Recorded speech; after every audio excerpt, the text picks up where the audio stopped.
من ذا الذي يقرض الله قرضا حسنا فيضاعفه له أضعافا كثيرة والله يقبض ويبسط وإليه ترجعون. بەناوی خوای بەخشندەی میهرەبان 11 ساڵ بەردە ئیستا بە دروشمی ببەخشن تا بەخشین بەردەوام بێت دەستمان پێکرد. سوپاس بۆ خوای پەروەردیگار، پاشانیش هاوکاری و کۆمەچەکانی ئێوەی ئازیز و خۆشەویست تا ئەم ساتە وەختە بەخشین بەردەوام بەبێ جیاوازی لە سەرجەم شار و شارچکەکانی هەرێمی کوردستانەوە بە هاوکاری و دەستبارەکانی ئێوە دەگەڕێن و فرمێسکی منداڵانی بێباوک و هەژارەکان دەسرین و چارەسەری نەخۆشەکان دەکەین. ئێوەی خێرخواز و بەخشندە هەمیشە پاڵپشتی ئەم بەرنامەیە بوون و لەکوێ هەژارێک نەدارێکتان بینی بێت بە هاوکاریەکانتان دڵتان خۆش کردو و ئازار و مەنیتەکانتان بۆ ساڕێژ کردووە. بەخشین بەردەوامە و ئەمڕۆ سەردانی شاری هەولێری کردووە. بابزانین ئێوەی خێرخواز و بەخشندە ئەم جارەش چۆن دەتوانن فرمێسکی هەژاران و نەخۆشانی هەرێمی کوردستان ساڕێژ بکەن و ئازار و مەنیتەکانیان کەمکەنەوە. ئەم ماڵە لێ پشت منە ئەمانەوێت چیرۆک و ئازار و مەنیتەکان بە ئێوە بناسێنین، هیمەت بەرزی و هاوکاری و کۆمەچەکانی ئێوە دەروی خێر لە ماڵە بکاتەوە.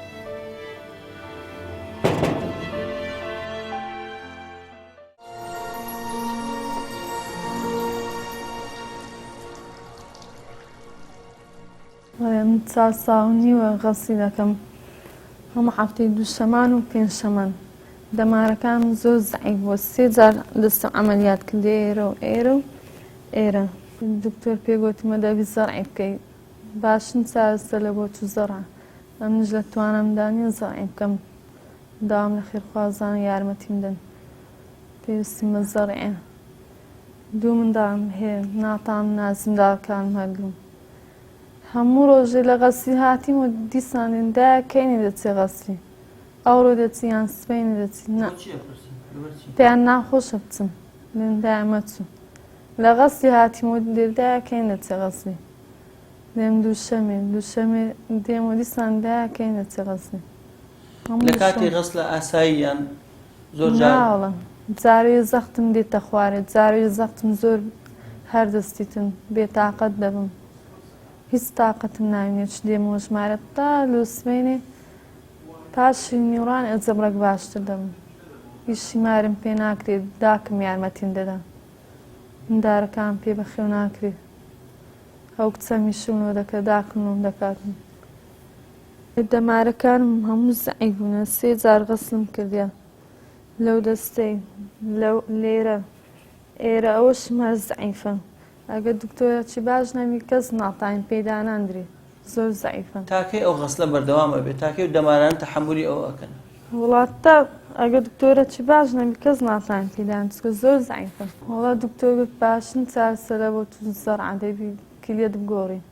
ئەمەش لە توانەماندا نییە زەرعی بکەین. دەمارم تەعامل ناکە، ئەگەر ئەوە ڕاوستی دەبی سۆندەی دانین، سۆندەش ئیش ناکە، ڕۆژ ئەگەر سەعاتێک گشتکردنی ساعت دەبی ئەو سۆندەش بگۆڕی، ئینتیهابی دەکاتن. وەڵا زۆر سەعاتێک 2 جار دەی بچم، ئەگەر بابم و داکم یارمەتیمان نەدەن ناتوانین ڕۆژانە بەڕێوە بچین. وەڵا زۆر ناخۆشە، یعنی هەر ئاوی هەر شتێک شلمی نابی بخۆم، ناتان بخۆم. ژیانی ئەوان گورچی لێیان ڕاوەستایە زۆر زەحمەتە. کاتێکە شۆرنی گورچیلەکانە دوا بکەوێ یان بۆت نەکرێ یان هەر گرفتێک هەبێ چیت بەسەری؟ نابی دوا بخەم، هەموو ڕۆژێ دووشەم پێنجشەمان دەبێ هەر بچم. ئەگە نەچم تەنگە نەفەس دەبم، قارم تێک دەچی، تااقەتی چ نامی، کریاتینم زۆر دەبیتن. دەبی هەموو دووشەم پێنجشەمان بچین. دکتۆر لێ کردمە هەفتەی 3 بەزەم نەتوانامدا نییە هەفتەی 3 ڕۆژ بچمە غەسلی. ئەگە قارم تێک چی دکتۆر چم دەرێ دەبی بکەی هەفتەی 3، ئەمەش لە توانەماندا نییە هەفتەی 3 جار بچمە غەسلی.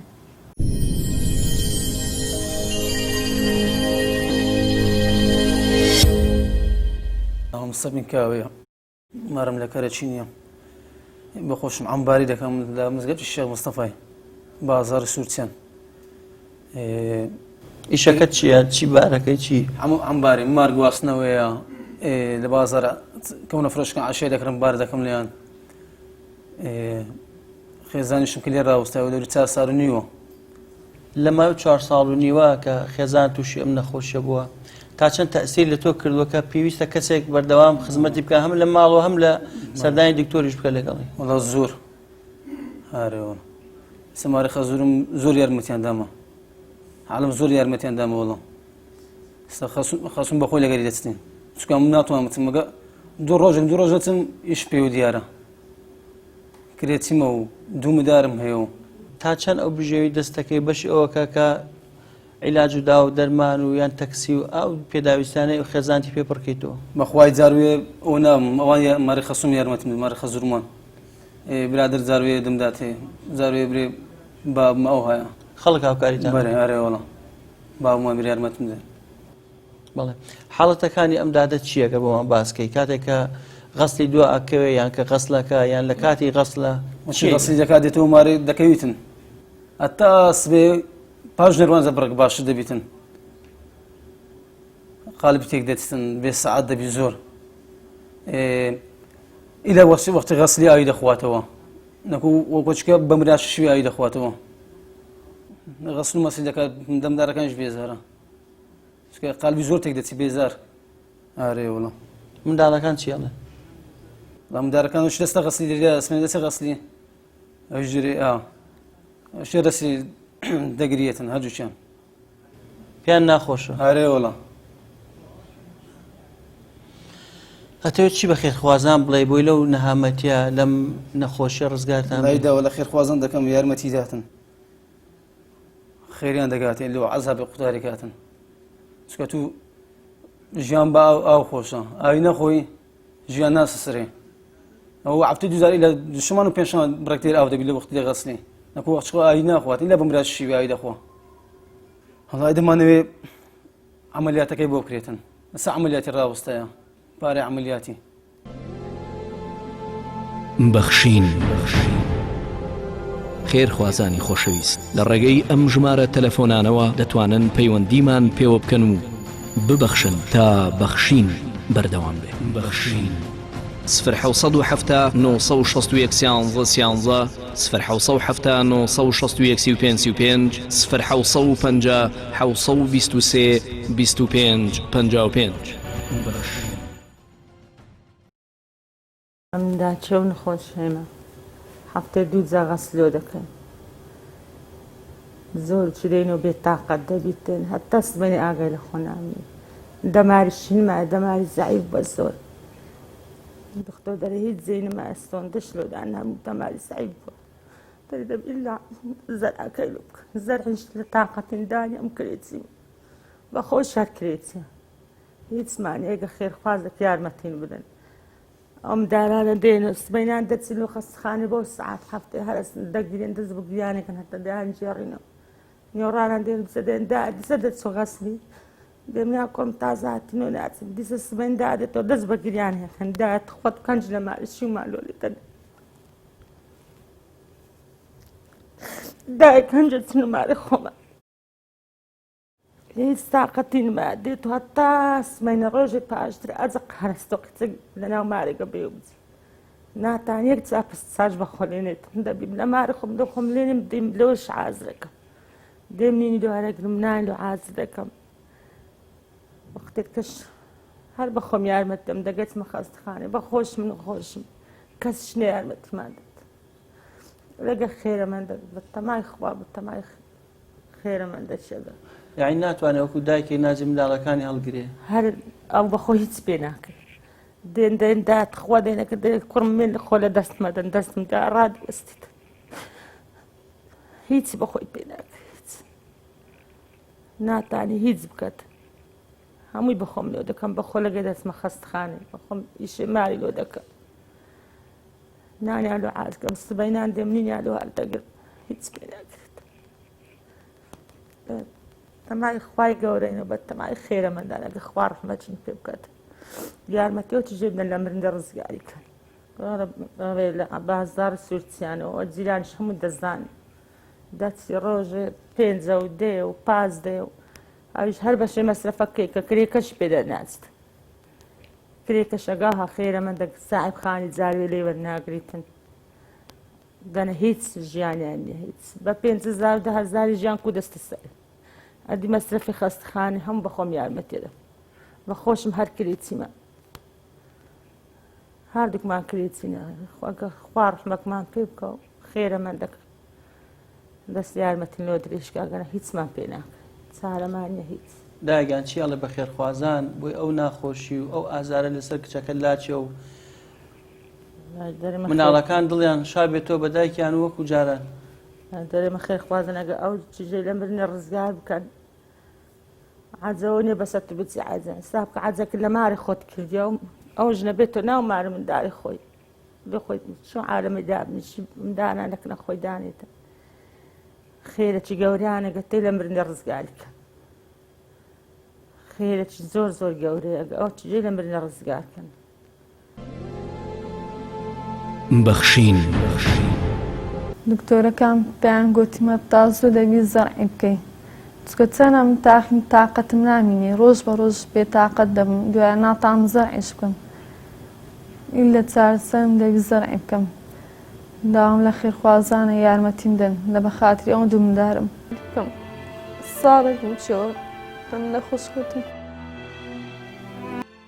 سەرەتا بەناوی خوای گەورە و میهرەبان من وەکو ڕەزدە شەهاب سەرۆکی ڕێکخراوی نیفرۆن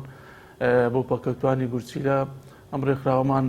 ماوەیەکە دامەزراندووە بۆ هاوکاریکردنی ئەو نەخۆشانە بەردەوام ماگانە مەسە هاوکاری ئەو نەخۆشانە دەکەین بە پێی توانا و سەرچاوی داهاتمانەوە ئەم نەخۆشانەوە بەردەوامی دێنە لا ئێمە شوشتنی گورچیلە دەکەن لە سنتەری ڕۆژاوە هەم وەکو خۆشمان ستافین لەو سنتەرانە ئیش دەکەینەوە شاد حاڵی ئەو وەزعینەکە و خوشکە بەڕێزە دێتە لا ئێمە نزیکەی 4 ساڵ و نیوە دێ بەردەوام غەسل دەکا لەوێ و بەڕاستی پێویستی بە هاوکاری هەیە وەکو لە ڕووی مەسەلەن خۆی دەبی بەردەوام هاتو چۆ بکە بێ و بچی وە کەسەشی بەردەوام وەکو مرافق لەگەڵی بێ و بچی ئەوە هەموو تەکلیفە لەسەر بژێوی ژیانیان هەتا بڵێ خراپە وەکو خۆی دەڵێ کرێچیمە و سەرچاوی داهاتی پیاوەکەی کرێکارە و سەرچاوەکی داهاتی وایە نییە کە بێگومان دەبی کەسێک لەگەڵی بێ هاوکاری بکە پێویستی بە عیلاجی بەردەوام هەیە هەتا ئێستا نزیکەی 1-2 جار عملیاتی دەستی کردو بەڕاستی عملیاتەکانی تقریبان ڕوو لە کەسبوون دەچی ئەوەش دەبی ناچار سۆندە دانێتەوە سەر لە نوێ جارێکی تر عملیات بکاتەوە ئەوە شەر تەکلیفە لەسەر ئەو نەخۆشە بۆیە داوا لە خێرخوازان دەکەم ئەگەر بتوانن هاوکاری ئەو نەخۆشە بکەن بۆی بتوانانی چاندنی گورچیلە ئەنجام بداتەوە لەو کێشەیە ڕزگاری بێ ئەو نەخۆشانە بەردەوام لەسەر غەست تووشی کێشە دەبن تووشی زەخت دادەبەزی بەردەوام مەسەلەن وەزعی تێک دەچی کێشە و دۆخەی زۆر توش دەبی چارەسەری بەردەوامی دێ ڕۆژێک و 2 ڕۆژ نیە بن ئەو ڕۆژێ دێ و مانگێک دێ دوو بە ئەوە بە درێژای ژیانی دەبی بێ غەسل بکە ئەو غەسلە مۆقەتە یعنی ئەو ڕۆدێ سبەینە نادووس بێ دیسان دەبی زارێک کە بێتەوە ینی بەردەوام ئەو نەخۆشە پێویستی بەو چارەسەرە هەیە ناتوانانی مەسەلەن ئەگەر ئەو هەفتەیە نێ لۆ هەفتەی داهاتوو ڕەنگە لەوانەیە جان لە دەست بدە ینی هیچ چارەسەرێکی تری نیە دەبێ بێ غەسلەکەی بکە بۆیە داوا دووبارە داوا لە خێرخوازان دەکەم ئەگەر بتوانن هاوکاری ئەو نەخۆشە بکەن لەو ژیانە ناخۆشە ڕزگاری بکەن زۆر سپاسیانە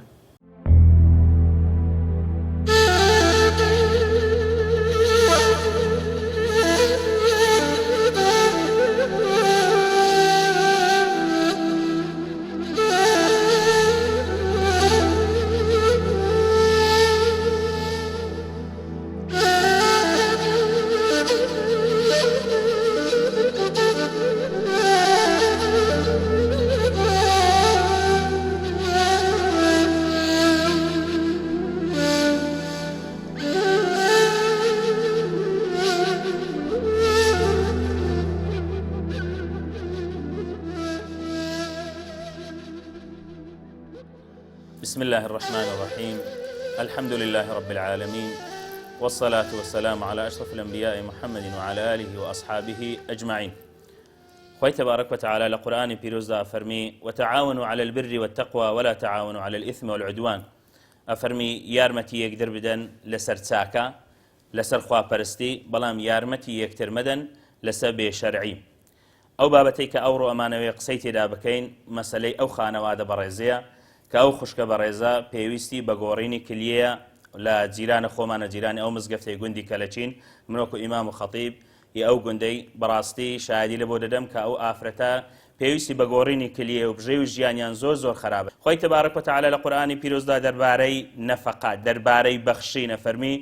الذين ينفقون أموالهم بالليل والنهار سرا وعلانية فلهم أجرهم عند ربهم ولا خوف عليهم ولا هم يحزنون. أفرمي أو كساني كوا خير وحسنات دكن دبخشن لمالي خويان بشو بروج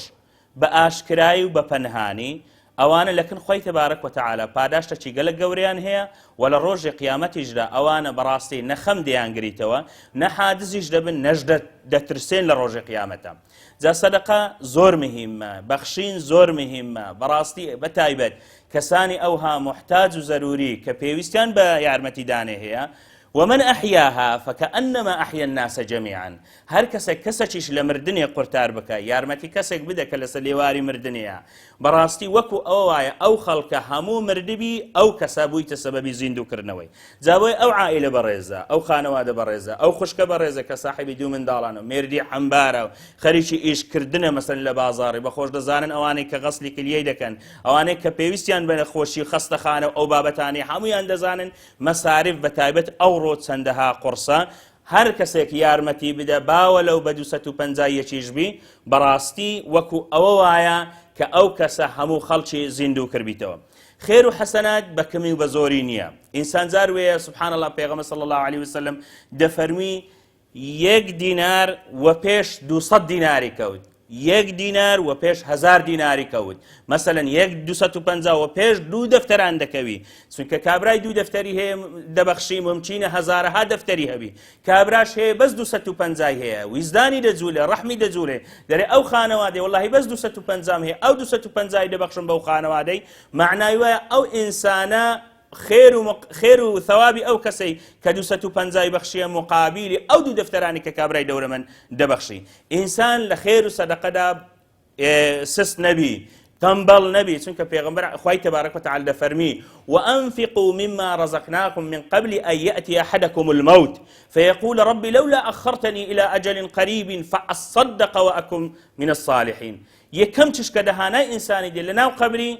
علەمان تەفسیری ئەو ئاەتە و ڕاوەی ئەو ئاەتە دەکەن یەکەم چشکە دەهانای ئینسانی دێ بەخشینە سەدەقەیە چونکە ئان خوای گەورە فەرمی کابرا دەڵێ خوای زوت نەمراندبامە باوەکو ئەمن یارمەتی خەڵکانێکم دا بە سەدەقەم کردبە فەئەصەدەقە تا سەدەقەم کردبە. جا بۆی ئەو کەسانێک کە سەدەقە دەکەن ئەو کەسانێک کە دەبەخشن لە ماڵی خۆیان دەبەخشن لە ڕژێر سێبەری عەرشی خوای تبارەک و تەعالە حەشر دەکەن لە ڕۆژی قیامەتێ. لە سەرەتای سوورەتی بەقەرە کە خوای گەورە قورئانی ناردتە خوار باسیەوە الذين يقيمون الصلاة وينفقون مما رزقناهم ومما رزقناهم ينفقون. ئەوانەی کە یعنی نوێژێ دەکەن و دەش بەخشین لە پاش نوێژێ لە هەموو شتێکی گەورەترێ. کەواتە ئێمەی مسلمان ئەگە خانەوادێکی ئەوها محتاجی ئێمەی مسلمان بی بەدەستە جەمعی ئەتوانین بە هەموو لایەکمان ئەو خانەوادەی قورتار بکەن بێ ئەوەی هیچیشمان پێوە دیار بی بێ ئەوەی هیچ گرفتیشمان لۆ دروست ببی. هەر یەکێک لە شوێنێکە هەر ئافرەتە پیاوە لە هەر شوێنێکە دەتوانێت ئینسان بەقەدەر تاقەت و توانای خۆی چەندی دڵ لێ دەبیتەوە یارمەتی ئەو نوع خانەوادانە بدەن. چەندە خۆشە مسلمانان کە خانەوادەکی ئەو هەدەبینن کە خوشکە بەڕێزێکی ئەوها دەبینن برایکی بەڕێزی ئەوها دەبینن کە محتاجە چاوی لە دەستی خوا پێداوانە کە بتوانی ژیانی بژێڕێ و بیجێڕێەوە ناو ماڵ و منداڵی خۆیدا. ئەوە یەکێکە لە سەدەقەی جاریە و یەکێکە لە زیندووکردنەوەی ئینسانی مردوو بە تەواوی سەر زەویدا کە ئینسان بتوانی بە 250 یارمەتی ئەو خانەوادەی بدە. ئێمە شایدین کە ئەو خوشکە لە جیران خۆمانە لە شوێنەکەی خۆمان لە کەلەچین لە جیران مزگەفتێ پێویستی بە یارمەتی دانێ و خێرخوازان دەستی یارمەتی لە بۆ ئەو خوشکە درێژ. الذين ينفقون أموالهم بالليل والنهار سرا وعلانية فلهم أجرهم عند ربهم عند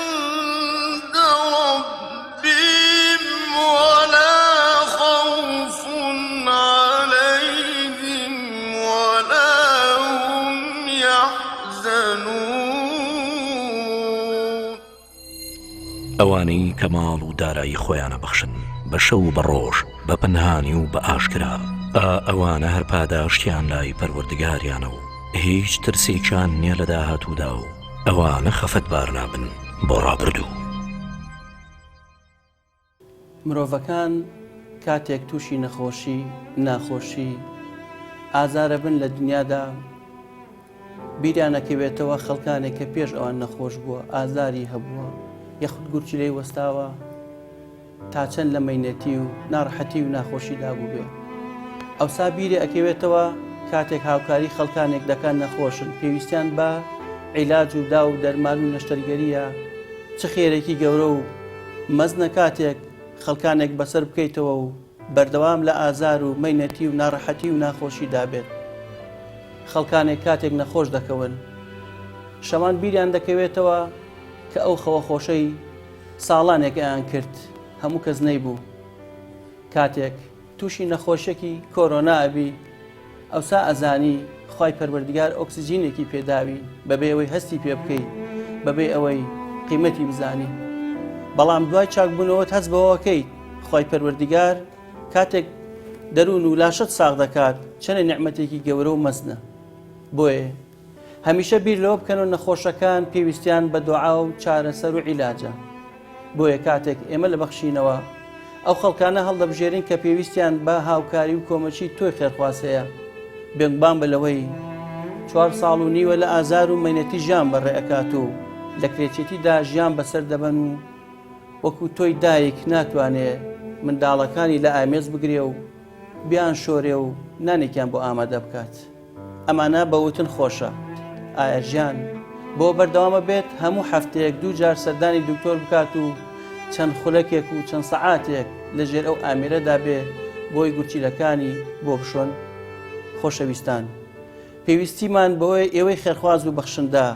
4 ساڵ مەینەتی 4 ساڵ ئازار 4 ساڵ فرمێسک و نەهامەتی لە ماڵەدا ڕزگار بکەن و بە هاوکارەکانی ئێوە گورچی لێ زەرع بکەین بۆ خوشکە بەڕێزەمان و ئازار و مەنێتەکانیان کەم بکەینەوە. چاوەڕوانی هاوکاری و کۆمەچی و دەستبارەکانی ئێوەی خێرخوازین بۆ ڕزگارکردنی نەخۆشێک لە مەرگ و گەڕانەوەی خەند تۆراوەکان بۆ ئەم خانەوە.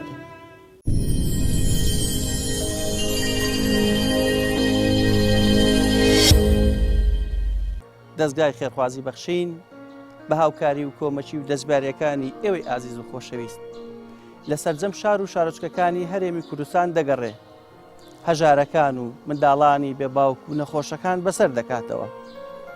ئێوەی دڵسەخاوەت و ئێوەی دۆستی هەژاران و نەداران لە هەرێمی کوردستان بە هاوکاریە مادیەکانتان بە دۆعاکانتان پاڵپشتی ئەم دەستگایە دەکەن. هەر جارە و سەردانی ماڵێکی هەژاری نەداری بێباوکمان کرد بێ ئێوەی خێرخواز و بەخشندا ناهەمواری و ناڕەحەتی و ناخۆشەکانی ژیانی ئەم خانەوادەتان گۆڕیوە بۆ خەندە و خۆشی. بۆیە هەمیشە سەربەرزین بە ئێوەی خێرخواز و بەخشندا. دوای ناخۆشیەکان هەمیشە خۆشیەکان دێن. بۆیە حەزەکەین کاتێک کە فرمێسکەکانتان بۆ منداڵی بێباوگێتە خوارەوە جارێکی تر خەندەکانیان ببینن کە چۆن ژیانیان دەگۆڕێ و هاوکاری و کۆمەچەکانی ئێوە دڵیان خۆش دەکات. ئێرە دەڤەری ڕاپەڕینە و شارەدەی بۆچکێنە. ئەم خانووە بۆ 4 منداڵی بێباوکی بێنازی کرێکی دروست کراوە و بابزانین هاوکاری و کۆمەچەکانی ئێوە چۆن دڵی ئەوانی خۆش کرد و خەندەکانی بۆ گەڕانەوە.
بە خێراتنی بەرنامەی بەخشین دەکەم. دەست و چاویان خۆش بێ، خوا خێریان بنووسێ، خوا پاداشتیان داتەوە، خوا دەزان داتەوە بەخێر بێن سەرچاوم. سەرەتایی من ژیانم زۆر ناخۆش بوو، لە خانوێکی کرێدا بووم، زۆر ناخۆش بوو، دڵۆپە دەهات، باران دەهات،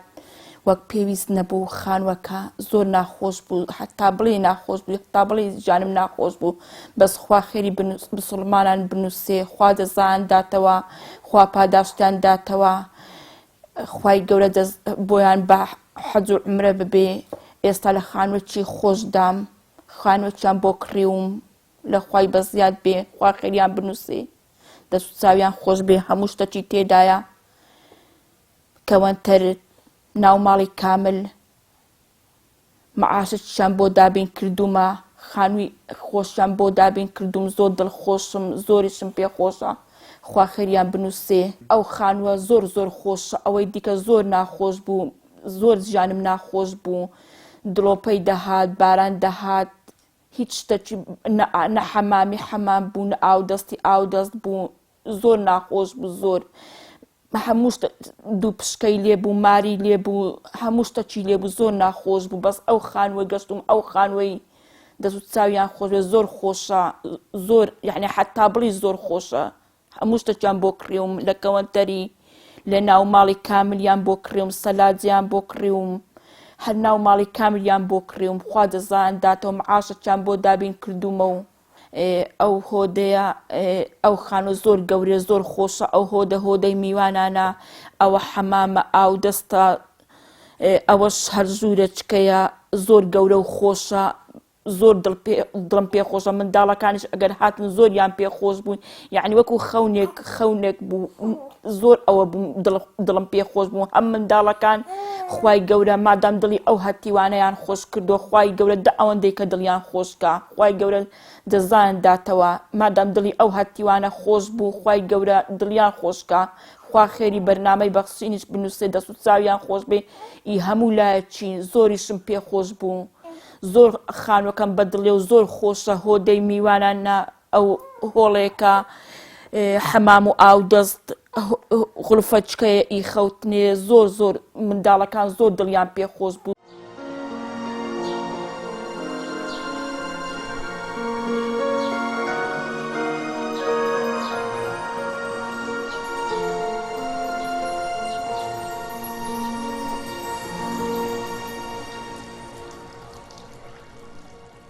ئەو خانوە ئەوەی کە نەم بۆ منێنن، ئەوەی ئەوەندەی کە هەمە ئەو کەوەنتەرێک لەو دیوە، ئەو کەوەنتەرە ئی خۆم نییە، بەس سەلاجەکەیان بۆ هێناوم و بەڕێدا ئەو ناوماڵێک کە هەموو ئەوە دەبین ناوماڵەکەمە، هەمووی خەڵک بۆی هێناوم، هەموو شکاوە، هەمووی شکاوە، ئەرێ وەڵا هەمووی بۆیان هێناوم، هەمووی بۆیان هێناوم، لا ئەوەندەی کە هەمە تەلەفزوێن، ئەو فەرشانە یەک شتم نەبوو، هەمووی خەڵکی بۆ سکێنی بۆ هێناوم. ئەو ماڵی خاڵ عەلی باران دڵۆپەی کردووە، ئەو ژوورەی بۆ چا کردومە، ئێرە دەیکا، ئەو ژوورە دەیکا، هەمووی دڵۆپەی دەیکا کاکە. دارە ئەم خانووە؟ ئەو خانە سەری دارە، بەڵێ سەری دارە، واش بۆیان چا کردومە، خوا دەزان داتەوە، خوا خێریان بنووسێ، بەپێی توانای یارمەتیان کردومە.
دیارە ئەو خوشکە پەیوەندی پێوەکردین کە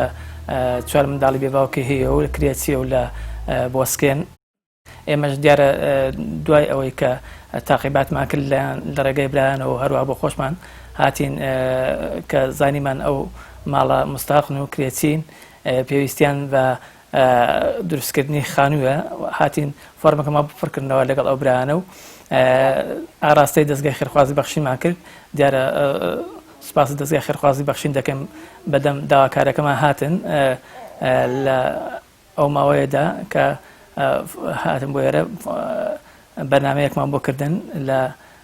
بۆسکن ئەو کاتێ ژیانە زۆر ناخۆش بوو لە خانوویەکی زۆر بچووک و ناخۆش دابوون کرێسی بوون لە ڕێگای خێرخوازێکەوە کرێکیان بۆ دابین کرابوو بۆیە دەستگای خێرخوازی بەخشین بڕیاریدا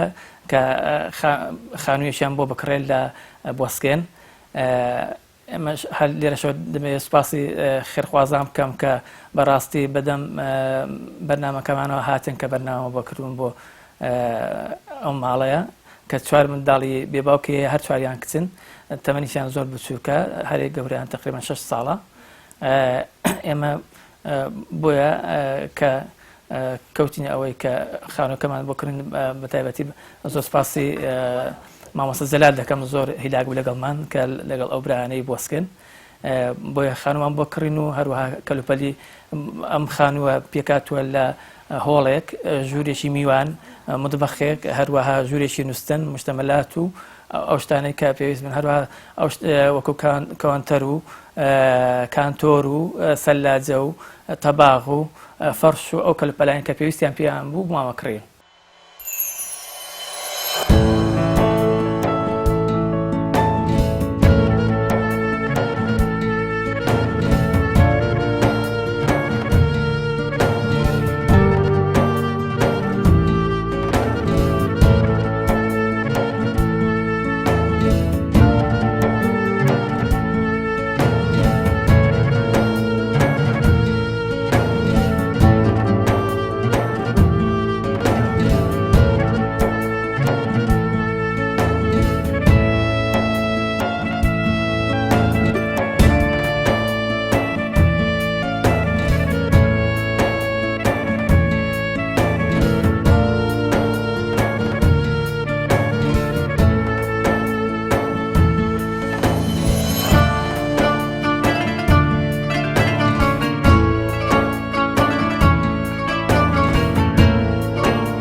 لە دوایەوەی کە دەستگای بەخشین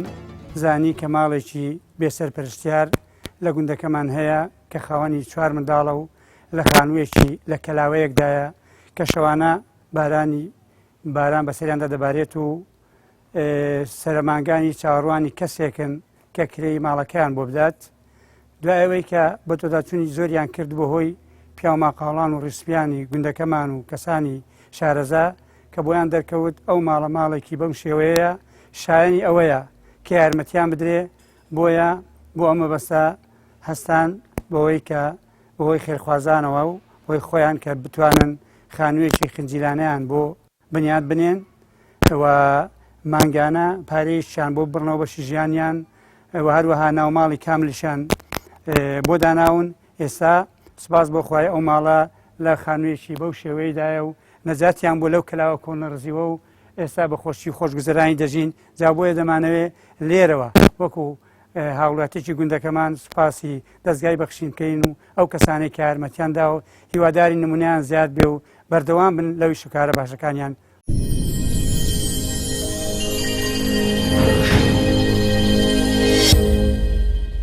هەتا بڵێ خانوێکی خۆشە دەست چاوی بەرنامەی بەخشینش خۆش بێ خوا خێریان بنووسێ ئی هەموو لایەکی خوا دەزانداتەوە خوا باداشتیان داتەوە چەند ژیانتان گۆڕا تا چەند خەم خەفەت کەمی کردووە زۆر وەڵا زۆر سەرەتای هەر ژیانم نەبوو زۆر خەم و خەفەتم هەبوو زۆر خەم و خەفەتم هەبوو هەر ژیانم ناخۆش بوو بەس ئێستا لە خوای بەزیاد بێ گەشتومە خانووی و خۆم و مەعاشەکتان بۆ دابین کردومە و لە خوای بەزیاد بێ زۆرم پێخۆشە زۆر هەتا بڵێ لە خۆشیان نازانم بڵێم چی نازانم زۆرم پێخۆشە منداڵەکانیش هەروە زۆردیان هەتا ئێستا زۆرندا زۆر خۆشە خانووەکەمان لە خوای بەزە بێگەشتونە خانی و خۆمان یەکەوت زۆر ناخۆش بوو ژیانمان زۆر ناخۆش بوو مادام دڵی ئەو چوار هەتیوانیان خۆش کرد خوای گەورە دڵیان خۆشکە خوای گەورە خوا پاداشتیان داتەوە بۆیان بە حەج و عومرە بێ ئیشاڵڵا حەج و عومرەش دەبێ مادام ئەو دڵی ئەو چوار منداڵە هەتیوانیان خۆش کرد خوای گەورە دڵیان خۆشکە خوا دەزایان داتەوە دەزوتاویان خۆش بێ زۆریشم پێ خۆش بوو زۆر هەتا بڵێ خانووەکە زۆر خۆشە سەرەتای لەو خانوەی دابووم زاویەکی شکا و شڕ و بڕم هەبوو کەوەنتەرێکی شڕ و بڕم هەبوو ئێستا کەوەنتەرێکیان بۆ کڕیوم لەگەر زاویەکی نوێنان و فەرش و بەتانی و دۆشەک و بالیف و پێخەف و سەلاجە و هەموو شتیان بۆ کڕیوم هەموو دۆشەک و کەوەنتەر و سەلاجە و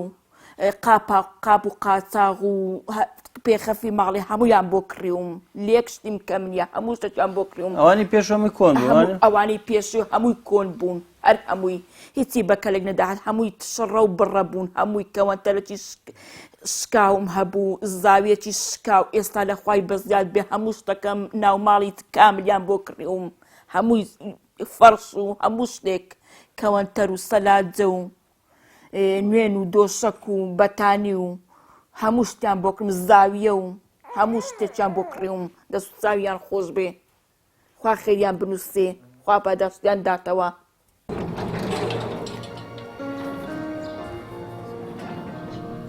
باکڕینی ئەم خانووە لە دەستگای خێرخوازی بەخشینەوە ڕێژەی دروستکردن و کڕینی خانووەکان لە ڕێگەی ئێوەی خێرخوازەوە بە نزیکەی 150 خانوو بۆ منداڵی بێباوک و هەژارەکان دروست کرا و کردراوە ئەمە هەمووی هاوکاری و کۆمەچی و دەستباریەکانی ئێوەی خێرخوازە کە بەم شێوازە بەبێ جیاوازی لە سەرجەم شار و شارۆچکەکانی هەرێمی کوردستان منداڵانی بێباوک و هەژارەکان دڵخۆش دەکەن و فرمێسکەکانیان دەسڕن خۆتان بینیتان چەند ماگێک بەر لە ئیستا ژیانی ئەم خانەوادە چۆن بوو بەڵام سوپاس بۆ خوای پەروەردگار ئێستا خاوەن خانی و خۆیان و لەگەڵ تەواوی کەلوپەل و پێداویستی ناوماڵ و دابینکردنی موچەی ماگانەشیان بۆی لێرەوە سوپاسی ئێوەی خێرخواز و بەخشندە ئەکەین کە هەمیشە ماڵە هەژارەکان ئەبینن لە دوای چەند مانگێک هاوکاری و کۆمەچیان دەکەن و فرمێسکەکانیان بۆ ئەکەن بە خەندە و خۆشی